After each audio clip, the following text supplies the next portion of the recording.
Welcome to First Bite, our midweek Detroit Lions podcast. We are in the middle of our Detroit Lions draft review series where we are getting a special guest to talk about one of the Lions draft picks. Before we get into all that, my name is Jeremy Reisman. I am the co-host of First Bite. With me is Chris Perfett. Chris, how you doing today, buddy? I have power, so I'm actually doing better. Good. For those who don't know, I spent Wednesday 14 hours without power. I recorded a podcast from a broom closet, but I am now back among the first world countries with the global north, or whatever the new word is for that. I am among the civilized, the connected. I am once again connected to the internet. On the grid again. I'm on the grid again, and I kind of wish I wasn't. Well, we're happy to have you. As I mentioned, we are in the middle of our draft review series. We are up to Lions' second third round pick, I should say, Ifeatu Melifonwu, cornerback out of Syracuse. So to help get to know Ifeatu Melifonwu, Iffy, if you will, we have a very special guest, John Cassillo, the managing editor over at Noon is the Magician, the SB Nation blog for Syracuse. John, how you doing, buddy? Doing well, guys. Glad to be here. Very, very happy to have you.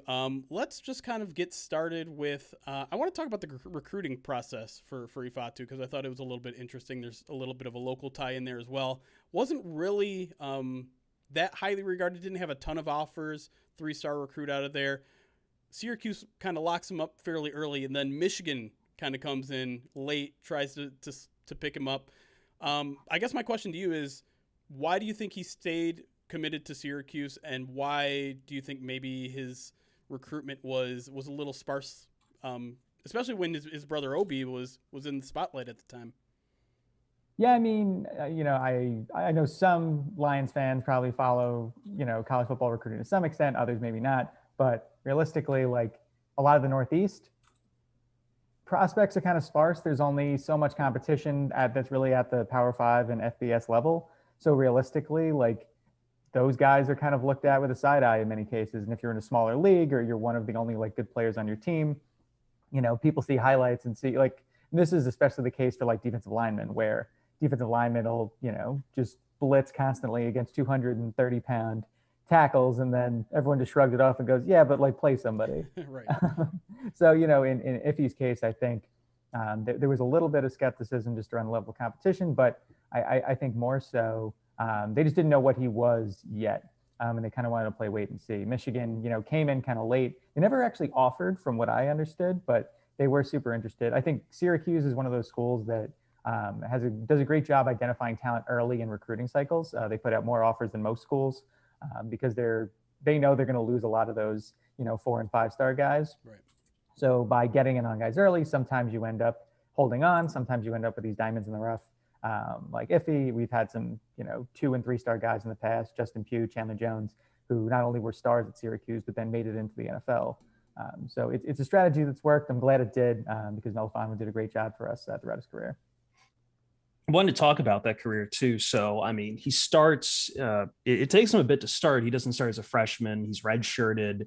What was what was your kind of impression about it? And it seems like he had the physical tools, but did it just take time for, head coach Dino Babers and the staff to just coach him up? He had the physical tools. I think realistically, it was just getting him into a better spot from a weight perspective, from a scheme perspective. I think too, like SU was just trying to build some depth. It's been a tough part for us for a long time, really. It's just building valuable depth. And I guess for the most part, like SU felt like at the time when he first started, that we had a good like kind of collection of defensive backs on the roster already, between Evan Foster, at the safety spot, Chris Frederick, some others. So we had guys that were, at the top of the depth charts who figured, let's give him a year, let him get accustomed to the weight room, let him get accustomed to training, let him get accustomed to the scheme, and then we can kind of plug him in, when he's completely ready, and we don't have as many guys kind of sitting in front of him, vying for playing time. Was there a moment that you remember that was like, all right, this kid is good? What, maybe it's something he said, maybe something he didn't practice, maybe one of the first games he appeared in, where you're just like, this guy could be kind of a hallmark of this defense going forward. I mean, really, what was kind of interesting about Iffy is like in a defense that had a lot of playmakers, guys like Trill Williams, Andre Cisco. Cisco was drafted by the Jags, also in the third round. Like they were the big play guys, and they were allowed to do that, and they had the freedom to do that because Melifonwu was like the consistent cover corner. He was probably, I'd argue, one of the better shutdown guys in the ACC over the last couple of years. The numbers didn't necessarily, scream that, but that was largely because he was just a great cover guy. He was a great, cover guy in press coverage. He was just someone who could blanket receivers. I mean, him and Garrett Williams, who's still at Syracuse, the two of them didn't allow a touchdown until the last game against Notre Dame all season last year. So realistically, like these were guys that just blanketed receivers, took their guys out of games where you would beat Syracuse in the passing game is either underneath before they could get to guys or over the top where we had some, rougher play around the edges for safeties. So I think there wasn't a specific game necessarily, but he did have some, pretty solid efforts. He defended 3 passes last year against Clemson. He had 2 against North Carolina. Obviously, 2 very good quarterbacks at those schools. Yeah. In general, he was, I'd say, consistently very good for us the entire time, and that facilitated again risks that other players were allowed to take. So was it a thing where he's basically like shutting down half the field? Quarterbacks aren't even bothering to throw it his way, that sort of thing, and that's why maybe the interception numbers weren't there? Oh yeah, and you know what? Like I said, we had other defensive backs who were much more interception focused, so there was not an easy place to throw. But yeah, he was somebody who shut down his half of the field and made it very difficult to kind of complete passes in his area. So I know during the draft night when he was taken, Dan Campbell, Lions head coach, was saying he was shocked Melifonwu was available in the 3rd round. I think the words he used was he's just sticking out like a sore thumb, and you can't avoid that. Can't avoid him to know what kind of athlete and football player he is. And by the way, this kid has a background now to everything about him. He does extra work. Were you shocked that he was available in the 3rd round? I was, to be honest. I mean, Melifonwu, out of the 3 defensive backs that were like considered to be, selections in this draft, 2 of them got picked in Cisco and Melifonwu. Trill Williams had some injury concerns, and that ended up getting him as an undrafted free agent. But I think everyone was kind of shocked because he was the one that didn't have health concerns coming out of the last season. He was somebody who was kind of rising up draft boards as a sleeper, potential late 1st, early 2nd guy. And obviously, like with the family pedigree and his brother Obi, like it seemed like a perfect storm for this is somebody who didn't put up like eye-popping numbers, but was going to be a first 2 rounds guy. I think the physical traits are there, the speed's there. I mean, he's got a huge wingspan. Is the type of guy that just seemed like all he needed was to be part of an actual NFL defense and put into that system, and you're going to see some immediate results. Yeah, I know our friends. Our friend Kent Lee Platty. I was just going to say, Jeremy. Yeah. The RAS score was composited like what, a 9.69. Yeah. Nice. The only thing he really scored poor on was the agility grades. I know he had like a pretty poor shuttle time, but yeah. But yeah, I mean. That combination of size and speed is pretty rare. 6'2" is huge for a corner, and a 40 of a 4.48, pretty darn good for that size and weight. But yeah, as you say, like he has those physical traits. It's just a matter of putting it together in an NFL scheme. Do you kind of have an idea of where that fit is? Because I think a lot of people are kind of confused where he might go. His brother obviously played safety. Having a tall guy like that, it's potentially good for if you're playing that press man coverage that he excelled at the college level, but you're dealing with a lot of bigger guys and a lot speedier guys at the NFL. So some have talked about maybe him even sliding inside to line up against big slots or tight ends. Do you kind of have an idea of where his fit is at the next level? Yeah, I mean, I think putting him up against bigger targets is a great call. I think press man, like SU, like quietly kind of really struggled in zone coverage last year. Mm-hmm. It was pretty soft. We got exposed pretty quickly because of a really young group and a really injured group. But in press man coverage and cover 3 schemes, like he was very, very good. He's somebody that if you want somebody shut down at the line of scrimmage, like he can make that happen. Once you start, the longer things go, the more likely things might fall apart. But if you want someone that can really shut things down at the line of scrimmage, like he's that guy for you.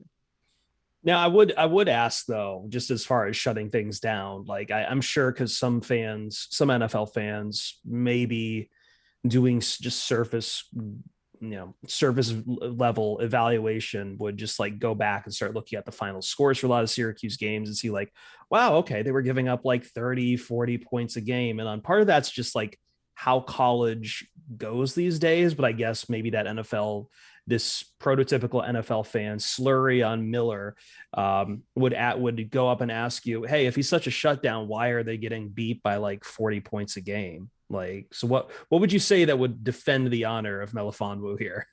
I think it depends on the season, really. Yeah, I was just looking. Yeah, past season. Yeah. I mean, this past season in particular, COVID, injuries.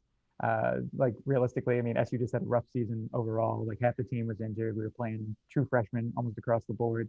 And I mean, like I said, if he didn't allow a touchdown until the last game against Notre Dame, so not necessarily on him as far as that production against Syracuse. I think that, up until this past year, tempo was a big thing. Our offense for a long time was playing one of the faster tempos in college football. So realistically, you create more opportunities for yourself. You're going to create more opportunities for your opponents as well. What is the one play that you will probably remember Melifonwu for his career at Syracuse? If there was one play, that's the weird thing. Like I was kind of going like racking my brain about this even when I was writing up like preview stuff. Like it was probably something against Clemson last year where he just made these really athletic plays and again like read the eyes immediately of Trevor Lawrence, the number 1 overall pick.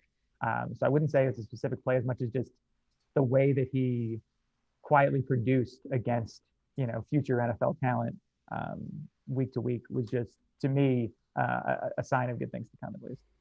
And I like that answer a lot because with cornerback, it's not necessarily all about 1 or 2 flashy plays. It's about consistency.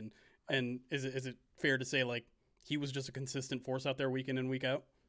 Oh, to be honest, like far more than like some of the other guys. I mean, I liked a lot like what Trill Williams did, what Andre Cisco did. I mean, I'm sure you guys, if you were in the market for defensive backs, you knew Andre Cisco's tape, you understood what he was all about. Sure. Cisco got better as he was at SU, but Cisco was also very much a, high risk, high reward guy. Like if he's not the guy who's going to completely sell out, against the run and then get beat. He's not the guy who's going to, basically run halfway across the field for an interception because he's playing more center field. Like if he's your guy who is going to consistently produce week in and week out.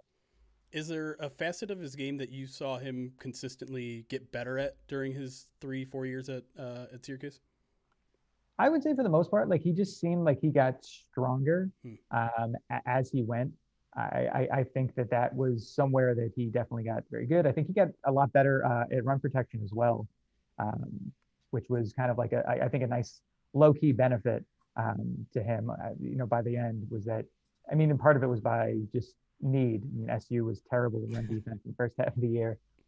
And then you started seeing if you get involved, start seeing linebackers get more involved, and that improved over the course of the season. But yeah, I think that strength, and then again, run defense, somewhere that you might see some more progress from him in the coming years. Was that like a mentality thing? Like he just became more of someone who was willing to kind of get his nose dirty there, or was it just an improvement maybe on form and things like that? I think it's part form. It also just might have been just by necessity. Mm-hmm. Like, I mean, if you're him and you see, oh, our front four is getting like murdered, and the linebackers aren't really able to make plays, you just kind of start making adjustments to say like, teams are just going to run on us all game, so I'm gonna get in here and make a play. I just got one more question. I don't know where you're at, Chris, but I got. No, one. I'm good. My last one is just tell us about him as a person. Lions kind of had an interesting draft weekend in that we had a lot of very, very intriguing press conferences from our new rookies. But Ifeatu Melifonwu's one was pretty timid by all things considered. Is that kind of just the person he is? He's kind of a soft-spoken guy, or was that? I mean, I want to give him a pass too. Like it's draft night. There's a lot of emotions probably going through you. So just as a person, what do you know about him, and do you have any maybe personal stories about him? I mean, for the most part, like, you only get so much media access at the college level, especially when COVID. You're a team that's not doing too well. That too. Yep. You usually one of the first things that gets cut off is access. Yep. But yeah, I mean, Iffy was great. He was somebody who, he didn't talk a ton. He didn't have a ton to say. He just kind of let his play speak for itself. Definitely wasn't the showiest or flashiest guy. And I know that for a lot of teams, that's a pretty valuable trait. Sure. At the NFL level. I know defensive backs, wide receivers in particular might be more prone to, because they're big play guys. Their entire kind of shtick is around like how many plays you produce, what you shut down on the defensive end, what you're able to do on the offensive end. But he was very much a hard worker who just kind of lined up, did his job very well, and then called it a day. That's John Cassillo, the managing editor over at Noon is Magician. John, where can the people find you, and what sort of stuff that maybe Lions fans might be interested can they find over at Noon is Magician? Yeah, I mean, realistically, we do talk football. Yeah, we do talk Syracuse. We talk football and basketball. If you're a Michigan State fan, you probably won't like our opinions on Tom Izzo. we had some fun at his expense here and there. As someone who grew up in the Toledo area of Toledo, Ohio, I am all about Dino Babers from Bowling Green. Both, I hate him because he's from Bowling Green, but at the same time, nothing but the best, and hope he turns that program around, because that would be a score for us. I heard you from Toledo. I mean, you hate us for the 2011 season, or we no. It's a Bowling Green Toledo rivalry thing. It's that's a 75 piece pipe shit. So all good. Yeah. Newsmagician.com. I'm at John Cassillo on Twitter. The blog's at News Magician. We try to have some fun. I mean, yeah, it's largely Syracuse focused, but you'll find some jokes that the general sports fan appreciates. All right, sounds good. That's John Cassillo, SS if you're looking for him on Twitter. Thanks for joining us, John. Appreciate it. That was some great insight. And hopefully we'll talk again sometime soon if another Syracuse guy comes our way. Of course. Thanks, guys. All right. When we come back, we're going to talk about everything that John said, kind of project maybe what we expect out of Ifeatu Melifonwu in his rookie season and beyond. So stick with us on First Bite. We'll be right back. Okay, we're out, John. You're technically still live, but you're free to go. Right, thanks, guys. Appreciate it. Appreciate you having us, man. Of course. Thank you. Oh, yeah.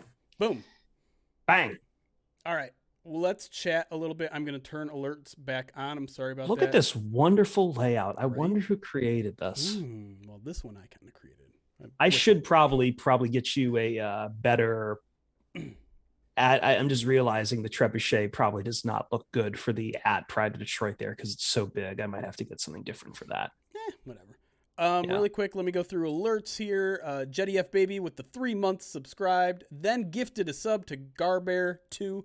Appreciate that. Then our good friend Katie from Michigan resubscribed for 8 months. Special shout out to her because she gave out a bunch of athletic subscriptions to some of my followers. Legendary for doing that. I know I had a couple people reach out to me and in disbelief that it actually happened. So appreciate that you did that as well. Good friend, the respected Madman with the 13-month subscription over a year. Well done. Thank you for the support for the past year. Appreciate that. And then Flawless 617. Thank you for the follow. How has he looked in OTAs so far? He's been pretty quiet, and we'll probably talk a little bit on the other side. I believe there's one play he got burned yesterday. Not by a lot. It was like an out route where can't remember who it was. Let me consult my notes really quick. First, I have to remember the notes. 26, I think he is 26. So 19, which I believe is not Perriman. Who's 19? Oh, it is Perriman. Perriman beat him once. That's all I have from him on my notes yesterday. He's been running with the second team consistently. So running with the second, but at outside corner, which is notable. And again, we'll probably rehash this in a minute here when we get back on. But the one thing that I haven't seen in OTAs yet, and I'm a little bit bummed by it, is wide receiver cornerback one-on-ones. Have not seen that drill at all, and that's always a really fun one to watch, especially since, to me, like, wide receivers and corners are two of the most interesting positions on this team right now, because there's no clear, beyond the top two wide receivers, there's really no clear hierarchy, and then at corner we don't really even know who the top two guys are. So I'm really looking forward to watching that drill whenever it happens. Maybe we'll see it at minicamp next week, but yeah, hard for me to give a full kind of overall view of Ifeatu, because most of OTAs have been individual drills with some 7-on-7 sprinkled in. And it's a really young core too, right? Like Yeah. it's a very young core, and we know that cornerbacks. I'll probably say this on Mike when we come back, but it's, these guys take time to develop, and he's a 3rd round corner. He might see some time straight out of the gate, but man, that wouldn't be ideal. Like, I know we have to keep reminding people cornerbacks take time to develop in the NFL. Yeah. But it's also, again, a very young core where I don't think, who's the most seasoned corner on here? Is it Mike Ford? Came out in 18, I think. Well, Or Warrior was Quentin Dunbar. Yeah. I don't know how old he is, but he's the one with the most pedigree, I would say. The only one that really has a good proven season. He came out in 2015, yeah. But I mean, everyone else, Warrior, this will be his 3rd season. Okuda his 2nd. Like, this isn't. It's a long-term project. Yeah, it's a long-term project, and corners are notoriously fickle like that. Slade didn't have a good first couple of years. And I mean, this is why we all hailed the Aaron Glenn hire too, right? Like, yeah, because we knew this position was young. There was players that needed to be groomed. I mean, everyone was panicking over Okuda's rookie season. Having a guy like Aaron Glenn is huge, yeah. And it'll be huge for Ifeatu as well. Liking the Ford at nickel experiment. More hopeful about him than Cornelder. Yeah, we did see a little bit of that Thursday, whatever. Mike Ford there. You knew someone was moving inside, right? Because they literally, they didn't have anyone. And I think Mike Ford has had some experience there in the past, just not a ton. All right, it seems like we're going to keep it on this view for the next segment because I don't have another overlay set up. So yeah, that's fine. Keep the comments. It's kind of coming. Work in progress. I know I need to add to. I just saw something pushed to me from Discord the other day about stages. I mean, obviously we're not on Discord right now, but might be something to come down the line there. I know some people are also asking for like a channel on Discord to like react to the podcast, and I'm going to add that soon enough. But it's been exciting to kind of just add new stuff to this. Make us look pretty. Yeah. All right. Well, then I think we'll get back into it, and I'll pass that along, Ely and Vividor. Yeah. I know Mike's gotten a lot of positive reactions to his article today about. Yeah, I know I probably had one myself planned, but Mike kind of jumped in front of that. Speaking of that, though, I completely forgot while John Cassillo was here to put on the Luchador mask so Jeremy could tell me that, the POD cast deserves better. That's right. Yeah. Maybe that should be a point rewards for me to put on the mask. It's not a bad idea. I mean, I know I have it over at my personal Twitch, and we should probably add it over here. Yeah. Kind of like with the Moz sticks. That's a good point. Maybe we'll do that. Yeah. Okay. But no, I'm just, the POD cast deserves better than, wearing luchador masks. How dare you? How dare you that we haven't been, that we're not totally serious and CEO like for a guy who just gets off on Quaaludes or whatever Colin does. Would the Ringers NFL podcast wear a luchador mask? No, they wouldn't. Would Bill Simmons podcast wear one on his podcast? I don't know. I was trying to think of like top tier sports podcasts, and I literally couldn't think of it. It's just such a dumb. We were talking about how selective that memory is before we got on here. Like, we just memed Bill Belichick the other year for his dog showing up during the NFL draft. It was like, yeah, the dog is making the picks. And I think someone in the Discord posted a picture of who was it? It was Mike Ditka wearing like a wig, dreads, and like not Jamal Williams. Yeah, and all the time, and Mike Ditka for like a McDonald's commercial threw on like a Green Bay style, vest. And Urban Meyer just showed up on AEW to hand a laptop to someone to smash over someone's back. I mean, it's we have this conversation anytime any team goes through a coaching search. It's what kind of coach do you want? Do you want the no nonsense coach, or do you want the players coach? And the answer is both work. Both work. Yeah, like this idea that there's one specific, but that's also Cowherd's thing. He is, I love this word. He loves axioms. He loves axiomatic approaches to the world, in that there is a specific, if you just have your, but it's a very new age West Coast way of thinking, right?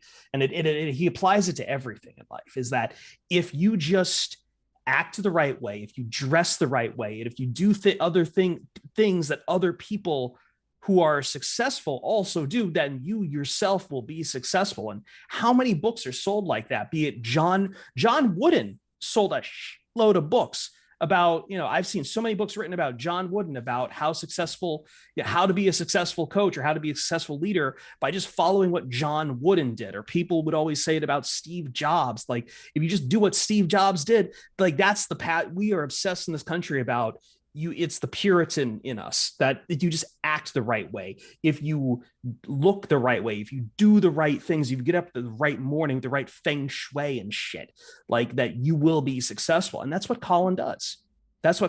He believes there is a single way you must act as a coach. There's a single way you must act as a quarterback. And if you do that, you are successful. And if you don't do that, you're not successful. Even though every piece of evidence flies in his face, but you can't let go of that raft. You can't let go of that raft because your entire audience, Colin, are a bunch of people who think they're going to be millionaires one day, but they're constantly getting swindled by mid-level marketing schemes. And they're trying to figure out how to cut negative friends out of their life so they're going to achieve better chi.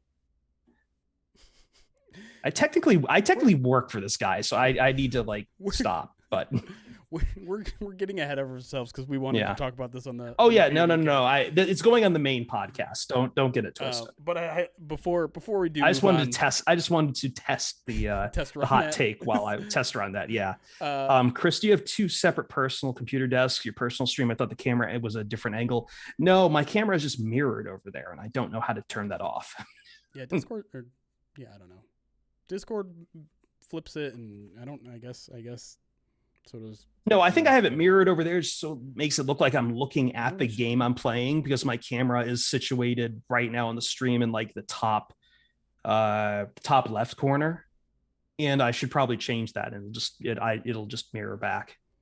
I should really flip this so that whatever. Don't need to do that. No, it looks fine right there. Well, it's just the. Lions looks its background, but again, the problem is that you're like me. We've both got two monitors, and when we look to the second monitor, as you're looking at the monitor, it looks like you're looking at chat, which is a great visual trick, right? Right now, both of us look like we're looking at chat. We're looking at you, listener. We're reading what you are saying. I am looking. We are looking at chat. We are looking at chat, but we're also visually looking at chat too.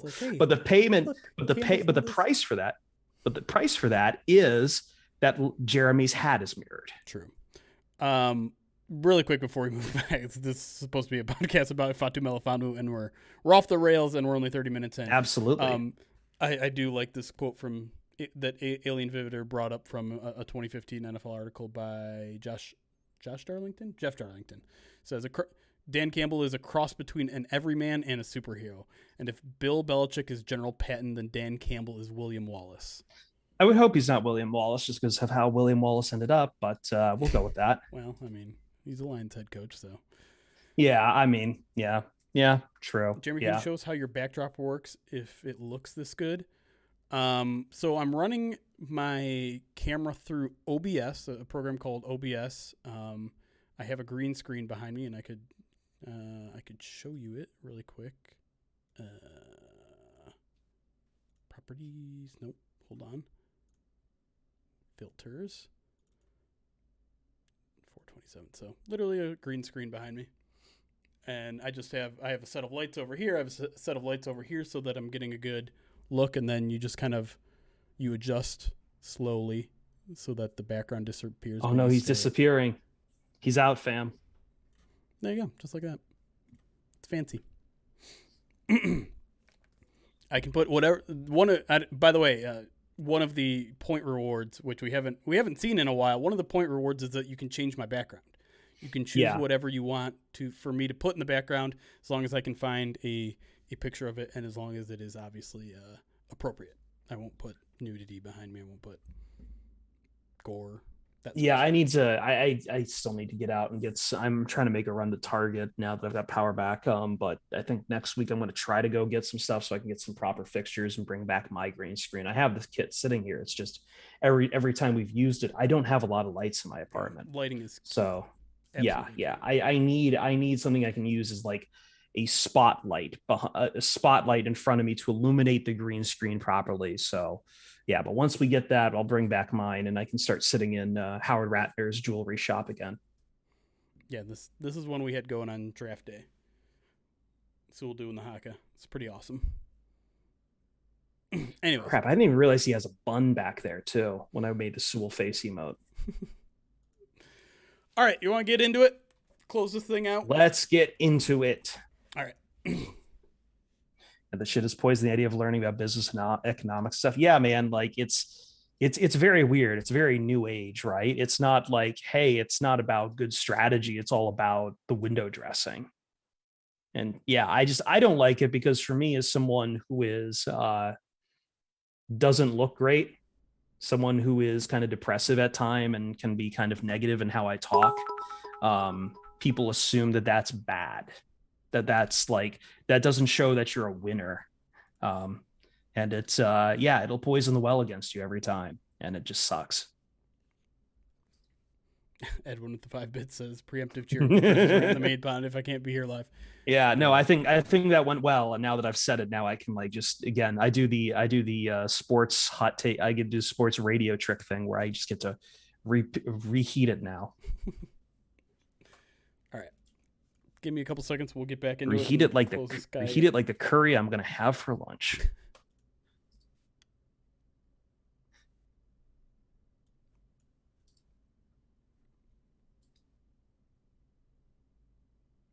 And we are back here. First bite, talking Ifeatu Melifonwu. Thanks again to John Cassillo from Nunes Magician for giving us that nice breakdown of Ifeatu's 3 years over there at Syracuse. Chris, I guess I want to throw it to you first. Just like, what were your first impressions about what you heard? Anything that popped out where you're just like, that's what I wanted to hear, or that's not what I wanted to hear about him? So I guess like I understand. I think I liked that, he brought up it's just consistency there, right? That's kind of the key for a cornerback, for a defensive back, more than any kind of big spectacular plays. But I don't know. I also feel like just in general, maybe it's because it was Syracuse and I just don't watch a lot of Syracuse, and Sure. Syracuse has been kind of bad that, I don't know. I don't feel like I've learned enough yet about Melifonwu, but we were just talking about this during the break. Like, cornerbacks take time to develop in this league. They take several years. We were already, I think Lions fans were jumping the gun when it came to Jeff Okudah on how quickly he'd become ready. Sure. And I feel like expecting Melifonwu to be a starter in this league right now is again jumping the gun. But, the good news is A, the Lions have time, and B, they have Aaron Glenn as the defensive coordinator, who was himself a defensive back in the NFL. So there's plenty of chance for Melifonwu to keep getting coached up, and he seems to have. And again, this is probably the one thing I like too. He has all the measurables we talked about. He has all the physical tools coming out of college. So I think it's promising in that regard. Yeah, and the one thing that I'm starting to now kind of put the pieces together here is, I went back and watched his press conference today, and he was asked, why did he pick Syracuse over Michigan and things like that. And one of the things he said I thought was really interesting. He said, I knew if I went to Syracuse, I'd have an opportunity to start in 2 years. I wanted to redshirt. He wanted to redshirt. Not necessarily something you hear a lot out of a player. A lot of players just want to get to college. They want to play right away, put the film out there, and get into the pros. He was willing to take the slow, methodical approach there and realize, let me sit, let me learn, let me build these physical tools, then put me out there. And as we heard, like, once he was out there, he may not have been the biggest name, he may not have made the flashiest plays, but he was the most consistent guy out there. And guess what's going to happen when he's in Detroit now? He's essentially going to have a redshirt year. He'll play. He'll be in sub packages, but He's not going to be a starting outside corner in his first year. He's going to have time to grow. He's going to have time to learn. He's going to have time to use those physical skills and learn how to use them at an NFL level. He's going to have time to learn under one of the best, defensive backs coach in not only Aaron Glenn, but in Aubrey Pleasant. So I think he's in a really, really good situation here to potentially be a starter. Maybe, I don't think this year, maybe not even next year, but down the line, I think he's in as good of a spot as he could probably ever really go. Yeah, I mean, NFL.com, their draft profile, when they wrote it before the draft, gave him I believe it was a 6'3". And for those who don't know the draft scale for NFL.com, which includes a lot of great people who do some really great scouting, 6'3" to 6'4", he is saying they believe that he'll be a starter within the first 2 seasons. And you might still think 6'3" is low, but once you get up to 6'7", that's year one quality starter. Once you hit 7 on their scale, they're saying that the prospect is a Pro Bowl talent. So like that's in line for a guy who is there on day 2 that you're picking up. Speaking of that, I kind of like the answer too on why, everyone kind of felt shocked this guy was there in round 3. And I guess we hear it a lot. And a lot of that is on how the board kind of falls out. But yeah, Melifonwu was right in line with every other corner that was kind of going around that time on day 2.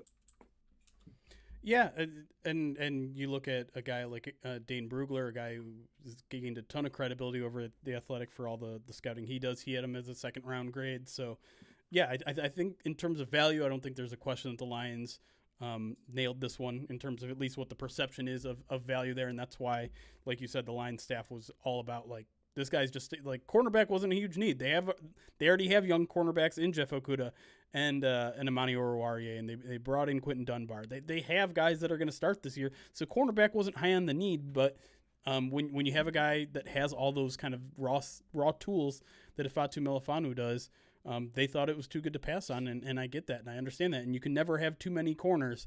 It's a position that deals with a lot of soft tissue injuries, and guys will have groin injuries or hamstring issues, and sometimes they might just need someone to step in for 3 or 4 plays. But when you're playing cornerback and you step in for 3 or 4 plays, you could give up a touchdown if you're not ready. Yeah. And yeah. so, and that it's Ifeatu Melifonwu is going to play some this year. Like I said, I don't think he's going to start, but to have a guy that at least has the physical tools on your bench, considering how thin this Lions roster is elsewhere, like it's a peace of mind. Yeah, and also too, like this is a really young unit. This is a really young unit for a position that takes years to develop in the NFL. So like I don't know if it was really a super big need in the draft, but I can totally understand when you've got it, some great talent on the board at the position that you take it, because as you say, like soft tissue issues. You also just, because of the maturation time of a cornerback in the NFL, you just don't know what you're going to get, even with last year's guys, especially for a room that right now counts among its hoary elders, Quentin Dunbar. Like that's, I think, the most seasoned cornerback on this roster right now. Oruwariye was drafted in 19. Okudah last year. Like this is not a very old cornerback crop that the Lions have that's still trying to mature. It's lost a lot of veteran talent. It's probably the one that's needs the most time to develop, to see what's like in a rebuilding developmental year. This is what's going to probably get the most development. Yeah. And again, this is why Ryan and I were, and a lot of people were really excited about the addition of Aaron Glenn to the defensive staff, because the Lions are really young at the cornerback position, but they've also potentially they're potentially sitting on a gold mine with some of these guys. Even it's become a meme that I don't like Amani Oruwariye, which couldn't be further from the truth. But he's a guy that I think a lot of people had high hopes for, and if we're willing to give Jeff Okudah a pass for the sins of the previous coaching staff, you have to give those to Amani Oruwariye as well. And so, yeah, I think there's a lot of potential there, and now Ifeatu Melifonwu gives them even more potential. Yeah, I mean, Okudah was literally a rookie his last year. And again, Darius Slay wasn't good his rookie year. Nobody at this position is good as they're in their rookie year. If they are an exception, not the rule. Right. it's interesting to see. And I don't know. It'll be interesting to see what we get with Melifonwu, just because, again, for the Lions, it's a young class back there. It's a rebuilding defense. The bar is set pretty low unless you like put on a racing helmet and then make people really mad at you or something. We'll save that one for the main podcast. But oh man, do we have words for that? The one other thing that I think people are curious about, and we didn't necessarily get a straight answer from John about it, and I mean, how's he supposed to know, is where exactly Ifeatu Melifonwu fits at the NFL level, fits inside this scheme because of that size, because of his brother. Like, a lot of people thought he's going to move to safety too. I mean, I wouldn't hold his brother against him, just because right. like we've seen that before. Like, there's always, usually when there's brothers in the NFL, one does really well and the other is just not. So like it's like me fair. trying to judge what Amon-Ra St. Brown is going to do by looking at Equiminius's play. Yeah. But I mean, it goes beyond that. It's that his size is unique, that his speed that he brings with it is also unique. Just, you have all these physical tools and you're just not sure exactly where they go. It's worth pointing out at OTAs thus far, he's been at the outside corner position. It's also worth noting that Brad Holmes said this on draft night. Quote, "Personally, I do think he has versatility to do everything. I think he has the versatility to play outside, to play back deep, and to even play inside in the matchup on big guys." And I think that last part is the key one, and it's the one that we brought up with John, is that he might slide inside in some sub-packages when they either have, a big slot guy like an Anquan Bolden type in the game, or tight ends. The Lions have not had a guy capable of covering tight ends in forever, and based on what I've seen from training camp thus far, they still might not. And so that's something that I think they might groom Ifeatu Melifonwu for in the future. Again, I've only seen him at outside corner thus far, and it seems like that's where his training will start. But also, we're only about 2 weeks into practices, and no one has put on pads yet. Things could change. Maybe they're just trying to keep it simple for him before they even start installing more of the playbook and things like that. So I'm interested to see where they use him, but I think we're predominantly going to see him on the outside, potentially in some sub packages inside. And again, probably not much of a role in his rookie season. This is the season of tea leaf reading. I know you love it. I don't, just because it's all tea leaf reading.